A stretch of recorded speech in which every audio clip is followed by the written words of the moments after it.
this is part 2 of chapter 10 that is capital market. Students, इस video को start करने से पहले सबसे पहले हमारे लिए ये रिवाइज करना जरूरी है कि फर्स्ट पार्ट में हमने क्या पढ़ा था।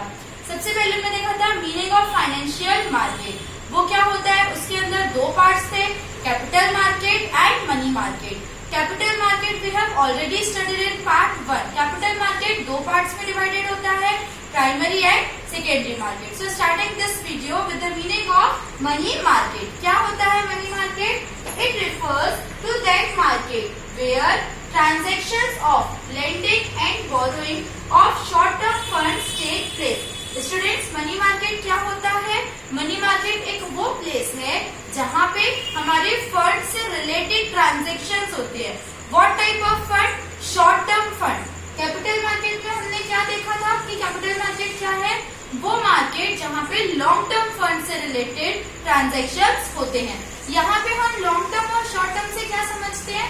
शॉर्ट टर्म फंड्स वो होते हैं which are not more than 12 months और for the duration of 1 year.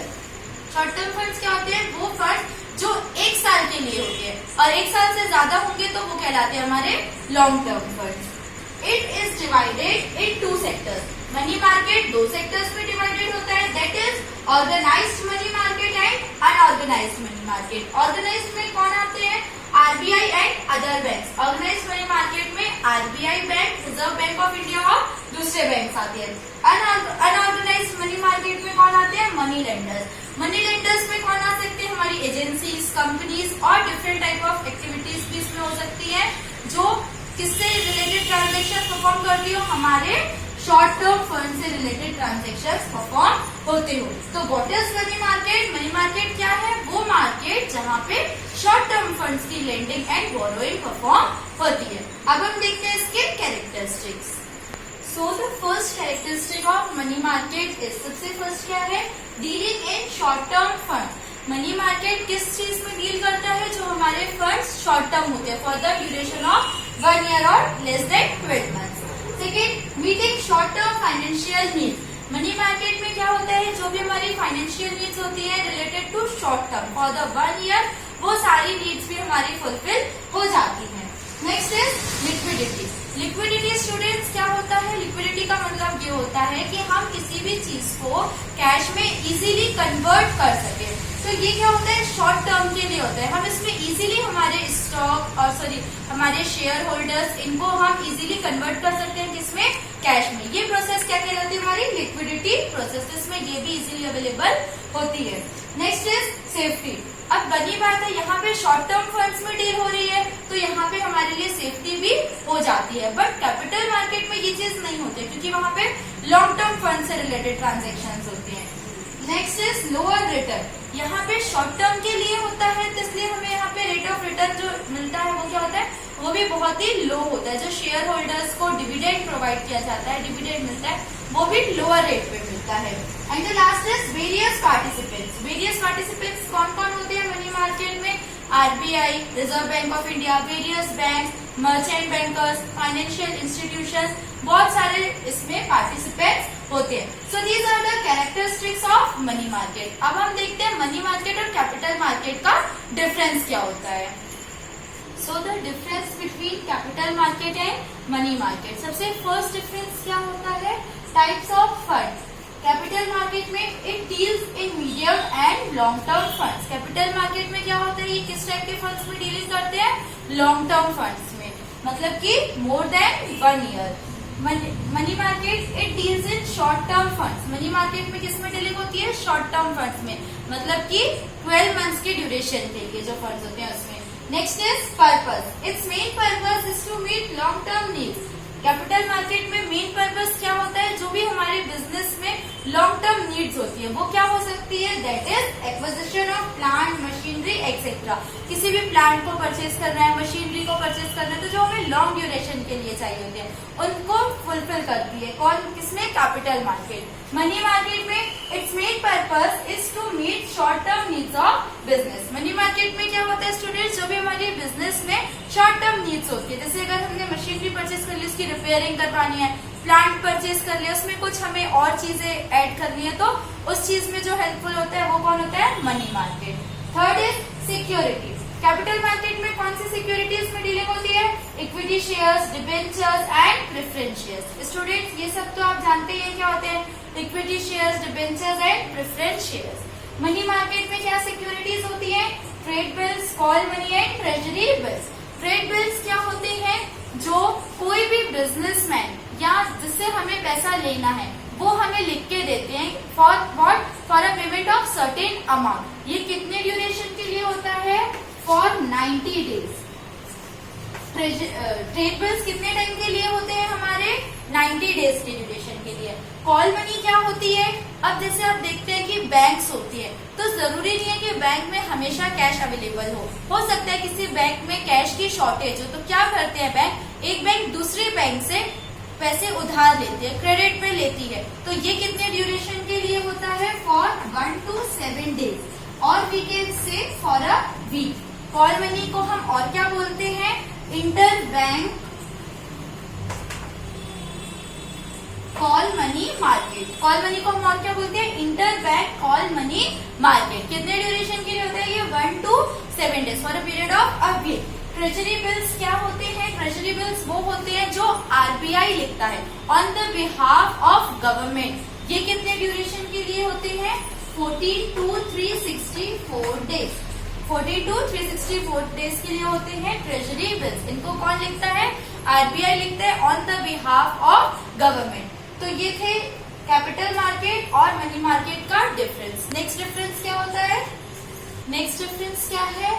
Risk. Capital market में the securities bear more risk. Capital market में ज्यादा रिस्क स्टूडेंट्स क्यों होता है? क्योंकि ये ज्यादा टाइम के लिए होता है, लॉन्ग टर्म के लिए।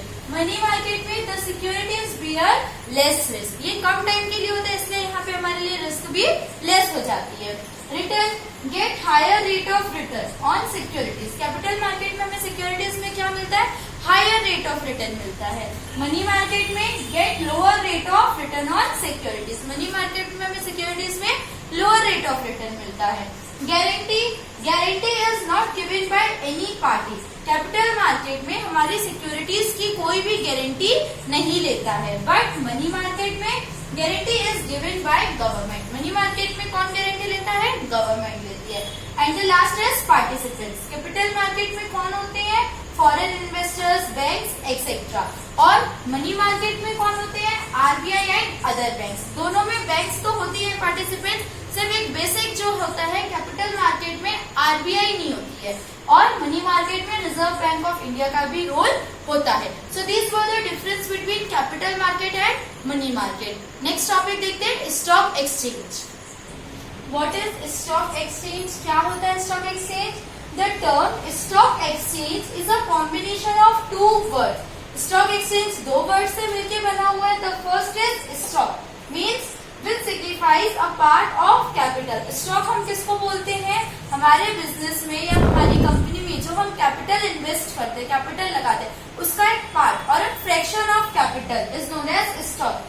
And exchange which signifies a market for buying and selling. यहाँ पे एक्सचेंज क्या सिग्निफाई करता है? एक वो मार्केट जहाँ पे बाइंग और सेलिंग एक्टिविटी परफॉर्म होती है. Stock exchange is a market where securities are purchased and sold. So stock exchange क्या है? वो मार्केट जहाँ पे सिक्योरिटीज परचेज होती है और सोल्ड भी होती है. स्टॉक एक्सचेंज को हम और क्या बोलते हैं? Secondary market and securities market. Student stock exchange को हम और किस नाम से जानते हैं? Secondary market and securities market. तो ये था स्टॉक एक्सचेंज. अब स्टॉक एक्सचेंज को कोई रेगुलेट करेगा उनके बिहाफ में और उनको कोई प्रमोट करेगा, तो वो कौन करते हैं? अब हम वो देखते हैं. सो स्टूडेंट्स, अब लास्ट टॉपिक हम इस चैप्टर का देखते हैं. क्या जो भी हमारा स्टॉक एक्सचेंज में डीलिंग्स हो रही है उनको सुपरवाइज करने का काम, उनको रेगुलेट करने का, उनको प्रमोट करने का काम कौन करते हैं? ये रेगुलेटरी बॉडीज काम करती हैं. कहीं भी अगर डीलिंग्स में कुछ भी गड़बड़ हो रही तो उनको कौन देखभाल करता है? ये रेगुलेटरी बॉडी. तो there are 3 bodies, that is OTCI, NSCI and ACBI. हम इनको एक डिफरेंस के रूप में समझते हैं. डिफरेंस बेसिस पे आपको समझा रही हूँ ताकि आपको इजीली लर्न हो जाए और इजीली समझ में आ जाए. फर्स्ट क्या है? OTCI, that is over the counter exchange of India. Second क्या है? NSEI, that is National Stock Exchange of India. Third is SEBI, that is Securities and Exchange Board of India. OTCI में paid up capital कितनी होनी चाहिए? 30 lakhs but less than 25 crore.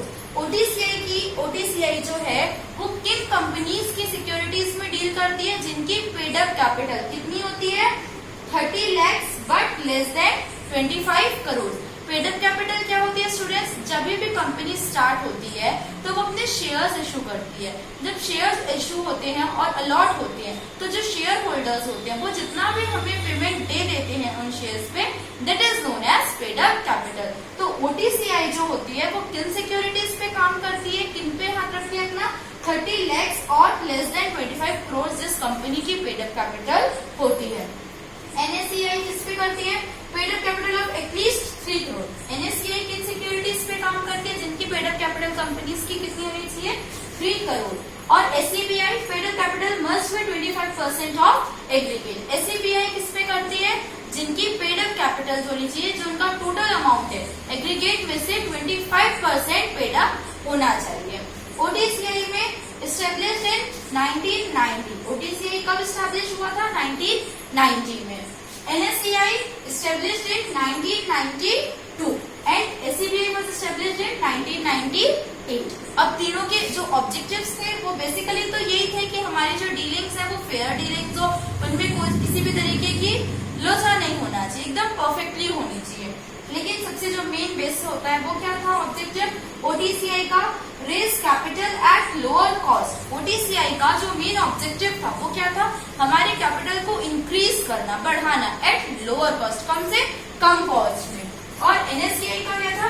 Nation wise trading facilities provide करना, particularly nation में अपनी facilities को provide करना. क्यों? क्योंकि NSCI का फुल फॉर्म ही क्या है? National stock exchange of India. तो ये नेशन वाइज डीलिंग में हेल्पफुल होती है. SEBI का क्या ऑब्जेक्टिव था?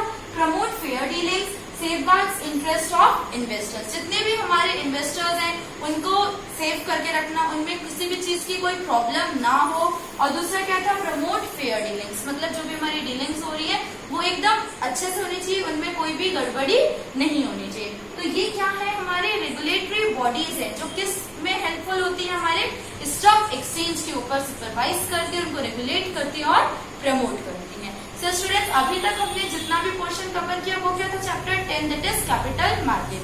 Next we will meet with chapter 11. Thank you for watching my videos.